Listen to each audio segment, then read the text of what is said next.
Early Engineering, presented by Dr. Christine Cunningham. Welcome to the Early Engineering session. My name is Christine Cunningham. I'm a white female with shoulder-length dark blonde hair. I'm currently wearing a lavender top with sparkly purple earrings. I'm sitting at a desk near a window overlooking some campus pathways here at Penn State University. I'm going to now share my screen with you. Okay, today, as I mentioned, we're going to talk about early engineering. I'm going to focus on the who, what, where, when, why, and how of how you might engage your preschoolers and young children in engineering activities. As I mentioned before, my name is Christine Cunningham, and I work at Pennsylvania State University. Let's start with the what. I often get the question from educators, especially those who teach young children who have never taught engineering before, what is engineering? A simple definition of engineering is that engineers design things to solve problems. As they do so, they use their knowledge of science and math, their knowledge of materials and their properties, and lots of creativity and innovation as they generate original solutions to problems they encounter. Some of the things that engineers have designed in our world are simple technologies such as the toothbrush that you use every day. They also design a little more complex technologies such as bicycles with many moving parts, but they can also design systems such as the transportation system at the intersection that you drive through every morning. Finally, they design items like your cell phone and many other digital technologies, which is often what people think engineers do. But in reality, any device or something that's been made to solve a problem has likely had the hand of an engineer in its design and development. Let's move to what and where do children engage in engineering thinking. Children have a natural proclivity to engineer. They create in their everyday play, sandcastles, forts, block towers, building them, knocking them down, and rebuilding them. They want to figure out how things work and how they can help others in the world around them. So they engage in engineering in everyday life and activity, but they can also do so in preschool settings. Before I talk a little bit more about how we might do this, let's turn for a few minutes and talk about why young children should engage in engineering. Young children enjoy exploring the world around them. They're constantly asking questions and trying to figure out how things work. Engineering can invite children to do this. What makes something stable? What makes something float? How can I make a noise? Through all this work with engineering, they're trying to figure out how the human-made or designed world around them comes to be. An important part of this exploration is children's exploration of materials. Materials all have properties, and these can be important for how they behave. So children should be actively touching, describing, using, manipulating materials in their everyday life. They can figure out that a pom-pom is fuzzy or a sheet of tinfoil is shiny. It's also smooth. By using the vocabulary and having the kids manipulate the materials, they can start to understand some of the materials that might be available for them as they engage in engineering design.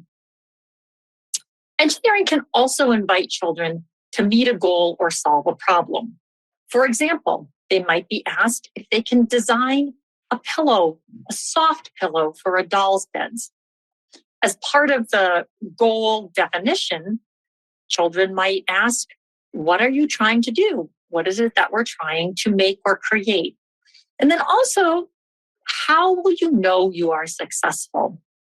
One of the things that engineering helps kids to start to think about is to think about how a particular technology or design functions, not necessarily focus on its form. So what makes that technology perform well? A pillow is soft. Let me think about what kinds of materials I need to create that soft pillow for my doll's bed. Engineering also invites children to be creative. Children naturally can come up with many, many different solutions, fantastical or more real, for a variety of ways to solve problems. Not all their solutions should be the same. So inviting children to really bring their best creative thinking to an engineering problem is a great way to engage them in engineering. During engineering, children can also be invited to develop their collaboration skills. They might work with each other, or they might observe what somebody else is designing to get some ideas about how to make their design better. Engineering can also invite children to persist through unsuccessful attempts. We see this constantly when kids are at engineering play naturally, like when they build a block tower and it doesn't work the first time. They'll try again and again until they get something that they're satisfied with. And this idea that your first design may not function or may not function as you want is an important part of engineering that we should encourage kids to embrace and work through in pursuit of a successful design. And then finally, we really believe that engineering is important for young children because it provides opportunities for a number of different kinds of students to participate. It can be made accessible to wide ranges of students with varying interests, skills, and abilities, as long as the types of activities are structured in certain kinds of ways. Let's turn to who should engineer. We believe that all children are naturally curious, natural problem solvers, and thus all children should engineer. They enjoy exploring the world around them and thinking about how they might shape it to make it slightly different. This includes children with disabilities. In fact, the educators that we've worked with have identified engineering as a discipline that can work well for students with disabilities. It can support a range of different types of engagement. What I'd like to do next is to peek into a preschool classroom that is doing an engineering challenge. As you'll hear the narrator say, this is a classroom that includes children with disabilities. In this classroom, the students have been assigned a task or an engineering challenge. They're going to design a fan that can move a ping pong ball down a track. They're going to test how different types of materials can make wind or move air. And then after they engage in this kinds of activity to learn about the properties of some available materials, they design the blade for a simple handheld fan. As you watch, notice the various types of designs that children create. As you'll see, all students, including those with disabilities, can engage in this challenge. This video is actually a compilation of a larger video, some small snippets. It features Dr. Yvette Meir-Cook, who spoke at STEMIEFest yesterday, and you can watch the whole video in its entirety at the link below. But let's look at the short clip for the purposes of today's presentation. The lives of young children move quickly as they develop and grow. But have you ever stopped and really looked at how they are thinking, how they make meaning of the world around them? If you look closely, young children with and without disabilities engage in the engineering design process every day. However, they are not doing this alone. Children need engaged adults who are willing to see them as problem solvers, offer opportunities for children to share ideas, and extend the process to areas of science, technology, math, and dramatic play. This is STEM, and early childhood educators can highlight the strengths of all learners through integrating the engineering design process in a way that develops foundations in problem solving, literacy, collaboration, and persistence. In one of our classrooms, we implemented a research-based engineering curriculum that is designed for preschool-aged students. And we chose to implement this program in our inclusion classroom that has children with and without disabilities. We know from research that children with disabilities, and specifically children with autism, actually can access their typically developing peers, engage in more collaborative and cooperative play when they're engaged in an engineering activity. That incorporation of literacy and engineering really shows that STEM is a vehicle for developing in all areas. 1, 2, 3, 4. So by introducing this engineering program, we were able to see children with and without disabilities engage in the steps of the engineering design process of explore, create, and improve. And not only did we see children engaging longer and really thinking about the concepts of what they were doing and their creations and how to improve upon it, we actually did see children sharing their ideas in whole group settings with their peers in ways that we haven't seen before.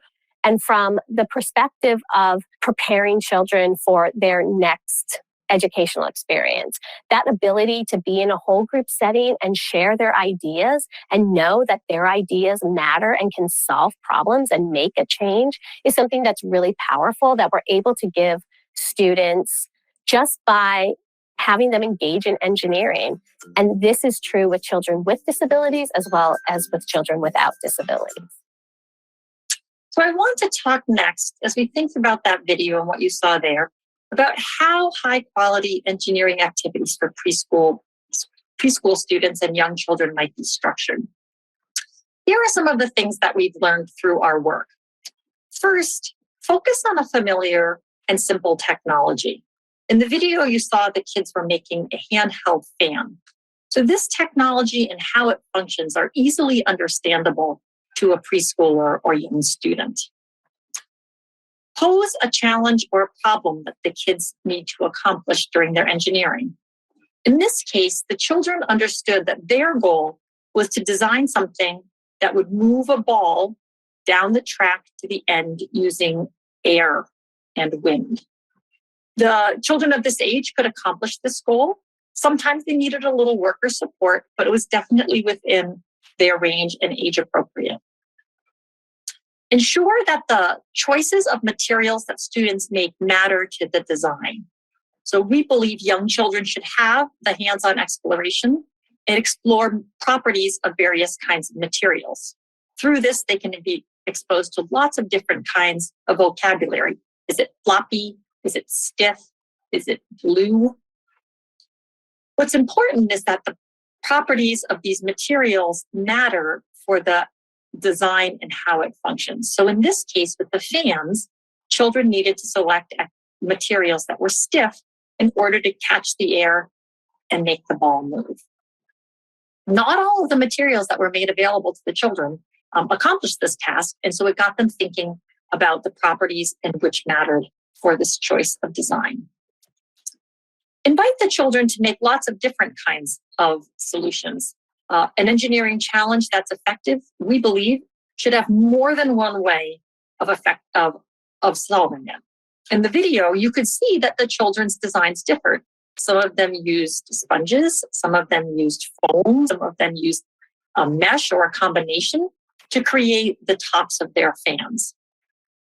There was definitely more than one way that children can do this task, and that's part of what makes it interesting to the preschoolers. It's not a paint by number. Everybody does exactly the same kind of thing activity. Engineering activities should also allow students multiple ways to communicate what they know and learn. They might show something, they might describe something, they might select the best material or sort materials into piles. But there are different kinds of ways that students can communicate what they know depending upon their developmental cycle and the ways that they communicate best. And engineering is wonderful at doing this because children can show things and they don't necessarily need to talk, verbalize, or draw.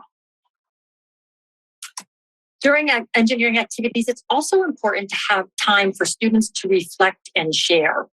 Doing is wonderful, but it can be complemented by talking about and describing and explaining what they're doing and seeing. Children need to interact and learn from one another. They can observe what others in their group may do. They might work together with one of the students.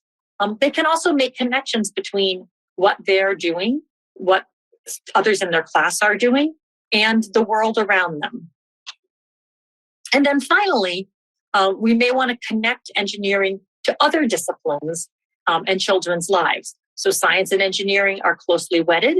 In this particular fan activity, students could also do a range of activities that's focusing on wind and moving air. They could make kites. They can blow different materials. They can connect to children's literature and read books about things that move as a result of the wind. So there's many different ways that you can make a more robust engineering activity by connecting it to the other kinds of activities that young children are like to engage in. So today I've shared a little bit about the who, what, where, when, why, and how of preschool and young children engineering. And I look forward to discussing with you more your comments and questions and ways that you've found that engineering works well with young children. Thank you. Wow, that was so engaging. I know that sometimes engineering gets short shrift when people talk about STEM.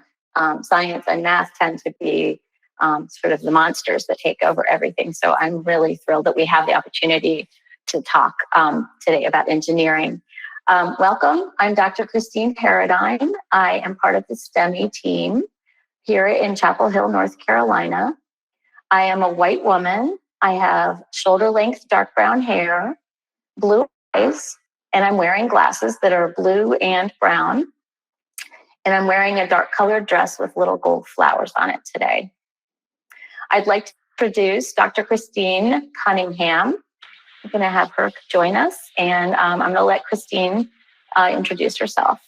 Hi, I'm Christine Cunningham. You've heard from me once before, but I am a white woman with shoulder-length dark brown, blonde hair, blue eyes, and today I am wearing a black and white top with a black necklace. You had so much to talk about. I have 100,000 questions in my brain, and I want to hear from the audience also. But while we wait for some of you to type in your questions, I'd like to start a poll just to find out who we have with us, whether you've engaged with any engineering or not before, with your children. And this could be in a home setting, in a childcare setting, or if you are a college professor, community college professor who works with students, training them how to be with littles, if you've done these things. So the question is, have you ever tried engineering with children? And you can do your children, however it is that you use them. Your choices are yes, and I'll do it again. Yes, but maybe not again. Maybe I need information. No, but I'm considering it. No, I'm not considering it, or I'm not in a position to do that right now, or not applicable. So I'll give you another couple of seconds to have our votes roll in here. I'm seeing some, we're pretty much dichotomy. We've got yes, and I will do it again, and some that say it's not applicable. So we don't have a whole lot in the middle right now. Oh, wow. Okay, now we have lots that said yes. So that's exciting. So we're going to be able to learn from you today as well as learning from Dr. Cunningham. So very exciting. Okay, I'm going to close that.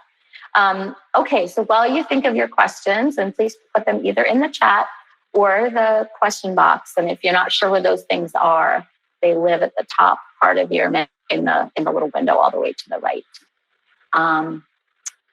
My first question is, so what, you were a little bit in your talk, but what is the difference between science and engineering? A lot of people just sort of say, well, engineering is just science.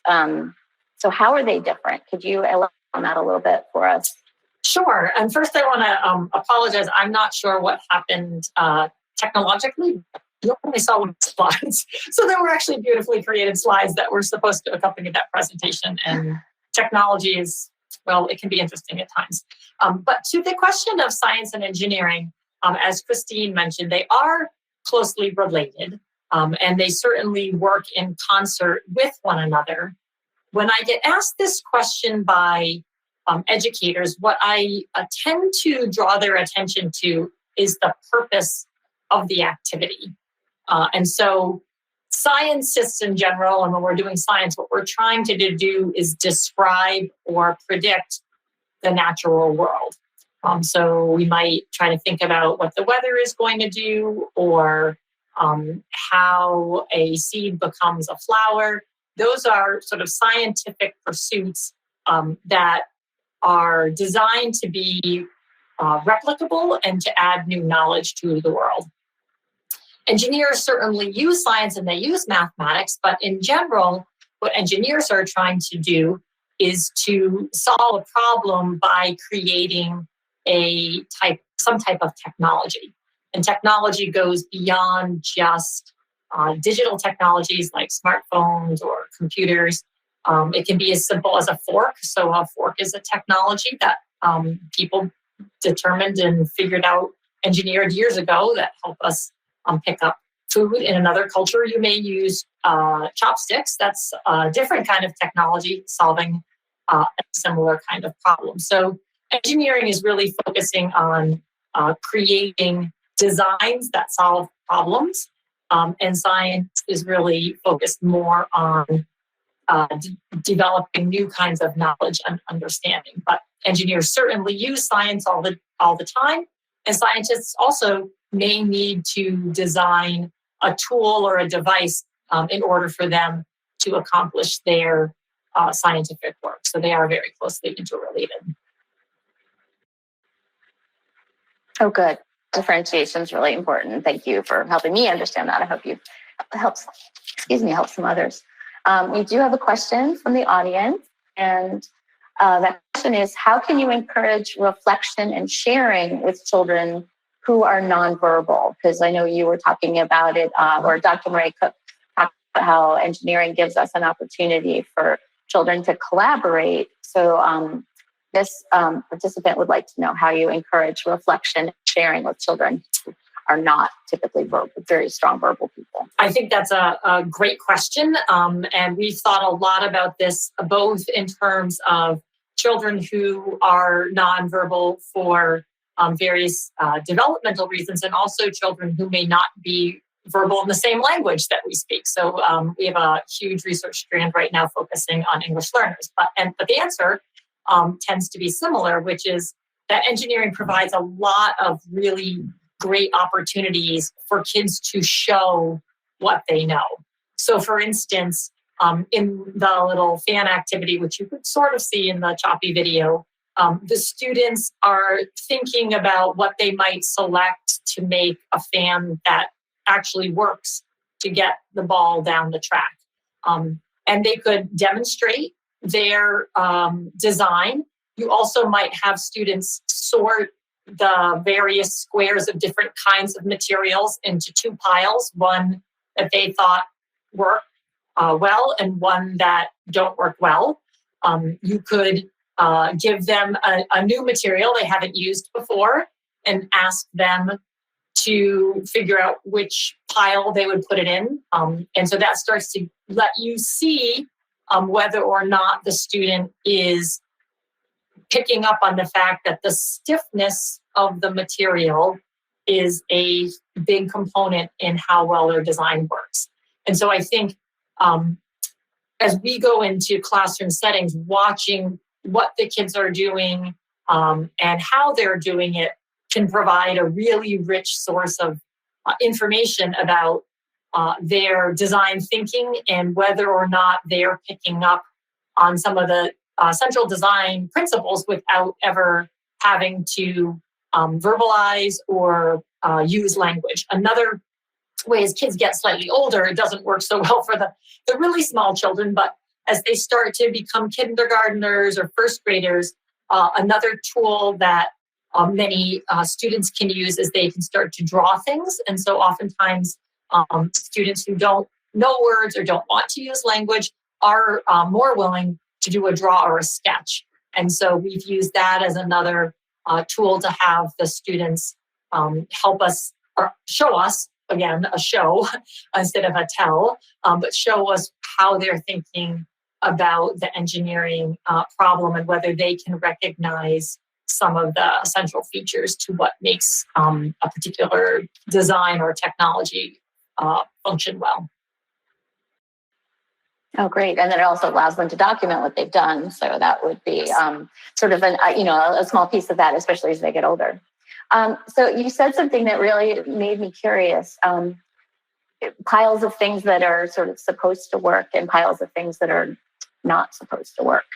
How to encourage children that to continue to engage in engineering when there might be that risk of failure, a lot of little to do it wrong and make a mistake, even though we all know that we learn from our mistakes and we have to find out what works, doesn't work. So how would we work to encourage kids to sort of embrace that mindset?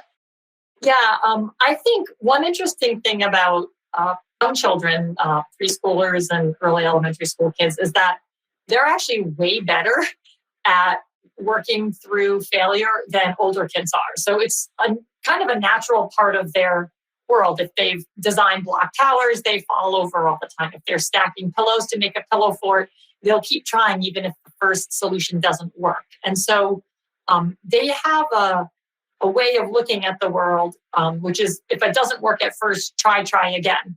Now, that said, they like to get things also to eventually have a design that successfully operates.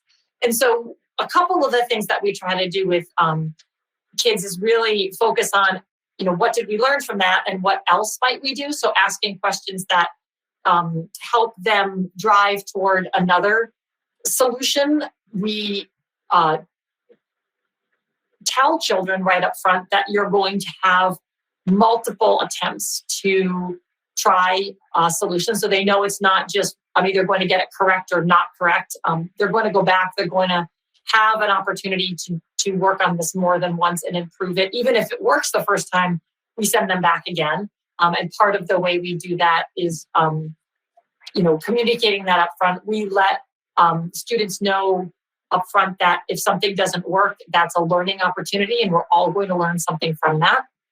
And as I said, in our experience, the really little kids don't get too hung up on whether or not something works. They want to dive back in and immediately try something different. They're also very good at looking at what some of their fellow students might be doing, and so getting ideas from different students, and we encourage that. That's perfectly fine. It happens also in real world engineering. It's usually called industrial espionage at that level, but that's how folks are constantly looking at other groups, and when they see something works, you can often see a ripple happen across the class. And so I think it's a lot of how a teacher or an adult in the room is able to help the kids say, well, let's try something else, and be very upbeat, celebrate the successes the kids have.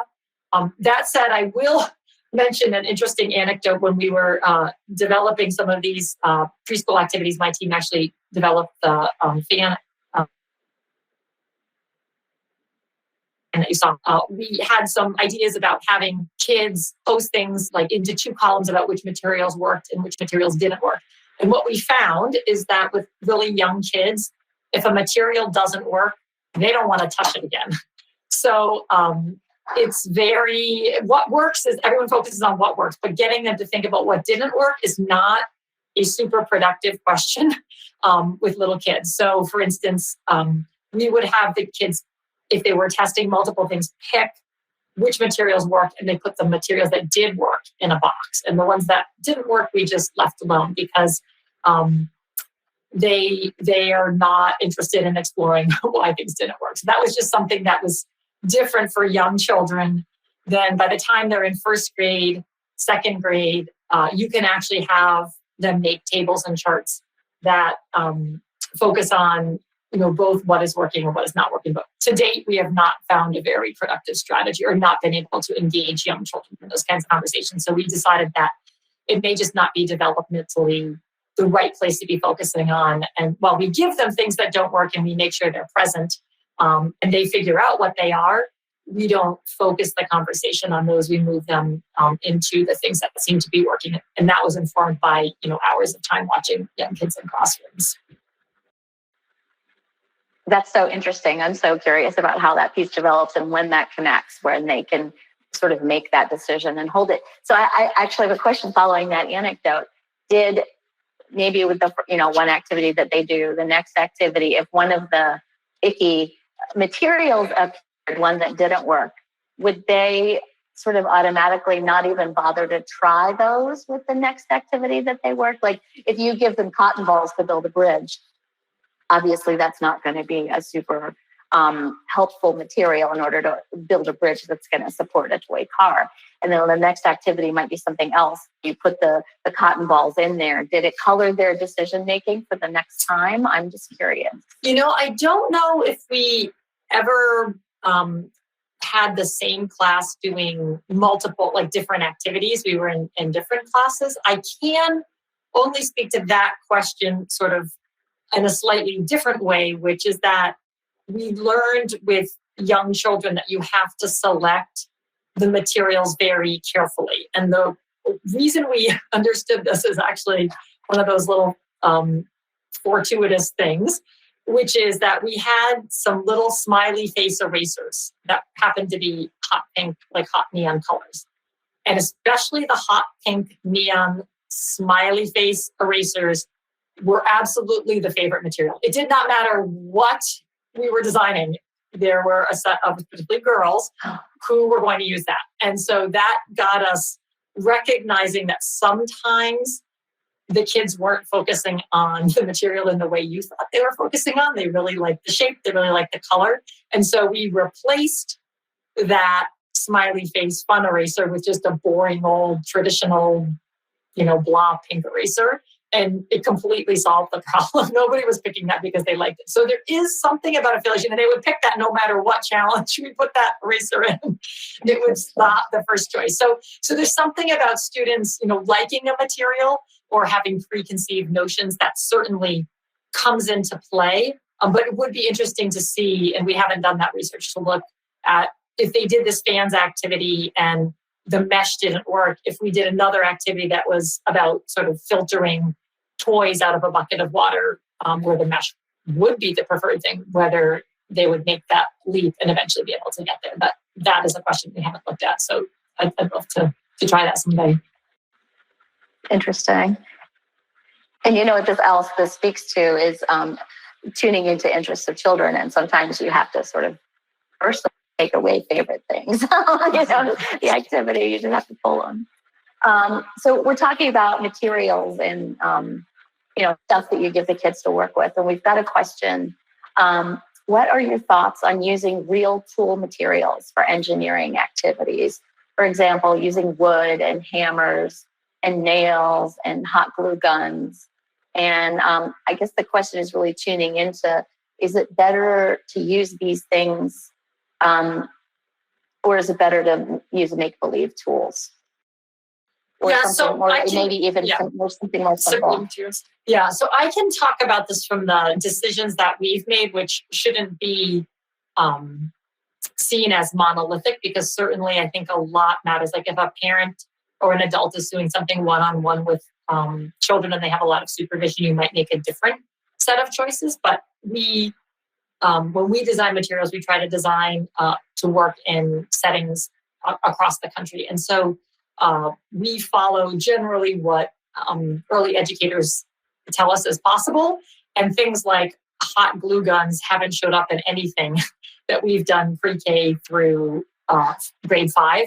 We've just started a middle school curriculum, and we're in active discussion about whether or not hot glue guns will show up in middle school.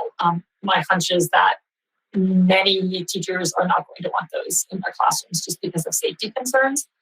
So similarly, like with objects that might be extremely sharp, or for young children, part of it is just if we are trying to use engineering partly to help them develop some of their fine motor skills, we will try to think about ways that they can engage in the activities potentially with a little less supervision than if you had a one-on-one with adults. So for instance, in the fans material, you saw those that we used clothespins. And the reason we chose those versus something more like your traditional bowl clip, those metal clips with the edges that come in and out, is that little kids can actually open and close those by themselves. If you use something that's a stronger, more difficult thing to press, like they couldn't get them open. So we chose that. We also, for instance, wouldn't ever expect a child to tape something by him or herself, because many of them can't cut tape when they're really little. Like that's still a skill they're developing. So we might either provide little pieces of cut tape or try to find some other way. So we've tried to focus on, how can we make sure that an educator who may have, 12 kids, or in elementary school, 24 or 30 kids, how can they run a classroom that's safe, that allows students to engage in activity without hurting themselves or hurting others. So we tended to not use some of the tools that mostly teachers will say, nope, not taking that into the classroom, which isn't to say that it can't be done. So I think you could potentially have hammers. Like I probably wouldn't choose an adult size hammer if you had really young children, just because you can cause some damage if, say, you drop it on your toes because they're heavy. But I do think with supervision or one-on-one, kids can and should have the experience of, say, helping a parent drive a nail into a piece of wood. But that's going to have to be sort of overseen and structured in ways that most classrooms don't have that kind of staffing, and or the educators just say, no, I'm not taking on that liability. So that isn't an exact answer, but it's kind of the way that we think through the tools and materials that we might use. So it sounds like sometimes we've talked a lot this week about engaging young children in STEM during daily routines and activities at home. And it sounds like there might be some opportunities to engage in engineering at home with, you just gave an example of working with a hammer and a nail, like mom or dad, as they were trying to build something. So can you think of some other examples that might be how the families might be able to introduce engineering at home? Yeah, I think there's all kinds of really exciting ways to think about engineering, particularly if you think about the kinds of skills and attributes that are important. So for instance, pretty much anything related to materials or properties of materials is starting to get kids to think about engineering. So if you need to, let's say, if you want to put a birthday card and post it on, a window or a wall, because you've got one of those walls, like how might we get this card to stick to the window? What might we use? And getting kids to think about the fact that you need something that's sticky. What's sticky? What is appropriate? Getting kids to think about, why is the hat that you're putting on to go outside in the winter, why does it keep you warm? It's fluffy. Why do your shoes help keep your boots help keep your feet dry? Like, what is it about those items? So I think really having students or kids look at the world around them and think about, why did someone make this item the way that they made it? Why did they choose this material? What are the properties of those materials? Get those kids building that vocabulary, but in a meaningful way. What happens if we wear our slippers out in the puddles? I'm not saying you should do this, but what would happen if you wear your slippers in the puddle?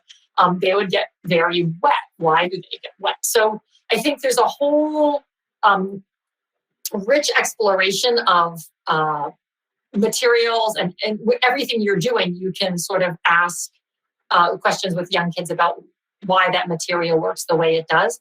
I think another exploration is with simpler technologies to have kids think about how something works. And I think things like those sometimes little puzzles where the kids can use different kinds of latches, for instance. I don't know if you've seen those, but they have latches that work in different ways. And they'll spend a lot of time at 3 and 4 doing those. I think that kind of exploration where you look at the doorknob and see when you move it, the little piece goes into the door, and when you move it the other way, it goes out of the door. Just looking around you and getting kids to think about, like, how did this designed world that we live in to be? What are those kinds of decisions? So it really is all around us, and pointing that out and having those questions with kids, I think, gets them ready for engineering thinking.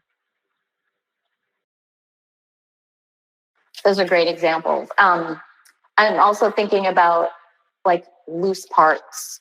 When you, I don't know, my dad always had a bucket of sort of odd bits and pieces that were left over from things. What are your thoughts on that? Because those types of things are inexpensive, and that might be a way that a practitioner or even a parent would be able to sort of engage that. What are your thoughts on that? Do you have any other favorite like loose bits, like parts that could be. In fact, I have buckets all over my house of, we can definitely use this for an engineering challenge. So the spools of thread they're like little wheels. You can use them for all kinds of materials. Little fabric scraps can come in handy.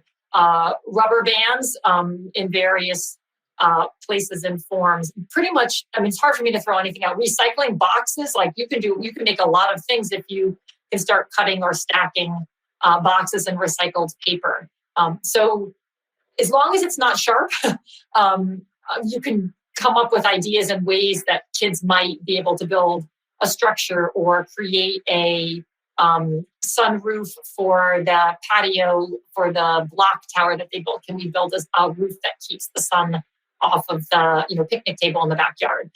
You could try all different kinds of things: fabric, plastic, tin foil, and think about like which of those items does light pass through and which of them keep a little figurine at the picnic table shaded. So I think there's any number of materials and loose parts that go beyond traditional ones like washers and things that folks might think about, screws, to really open it up so it's fabric, recyclables, bits and pieces that fall off of other stuff. Those can all be looked at, and kids can think about how I might use this in different kinds of ways.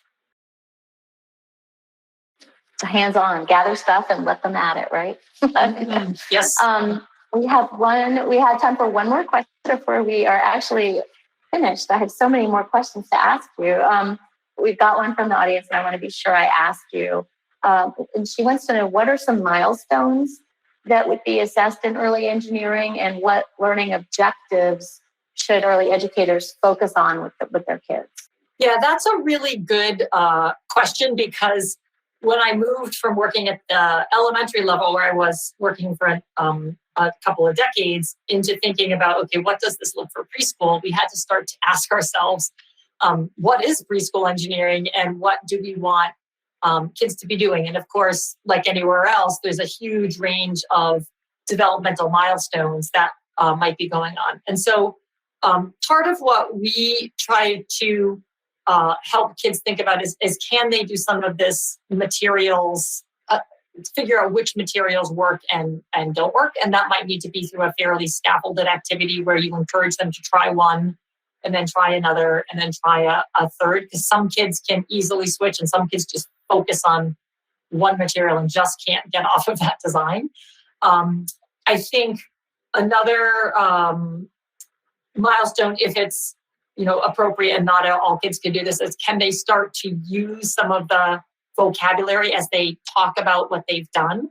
So are they using things like, my fan was very stiff and it was able to catch the air and move the ball. Like if a child can say that and say that in their own way, it may not sound just like an adult. Having them do a lot of that descriptive talk, and if they can't describe it, can they show it for students who are a little bit may not have those verbal abilities yet. I think having kids have some ability to create the technology. So like I said, when we do it, we try to think about things that are very basic for the kids, because one of the things that we've heard a lot, especially from young elementary teachers, is kids aren't spending as much time as they used to interacting with the world around them. And so they're doing a lot of swiping right and swiping left, but they can't do some basic things like use scissors or tape things together in the way they used to be able to. And so really trying to build in that kind of experience to just get basic skills, so that at the end of it, you can see them clip the thing into the fan because they've tried it. It may take them 40 tries before they conquer that, but that's a kind of skill that's useful to know. And so really assessing along the way, like what is it that will the kids might use in future activities, not just this one. Awesome. Huge. Okay, we are out of time today. Thank you so much for joining us. I hope everyone enjoyed this really excellent conversation. Now it's time for the poster and exhibition session breakout. Hurry there because we need to be back in 15 minutes today. So thank you very much. Bye. Thanks, everyone.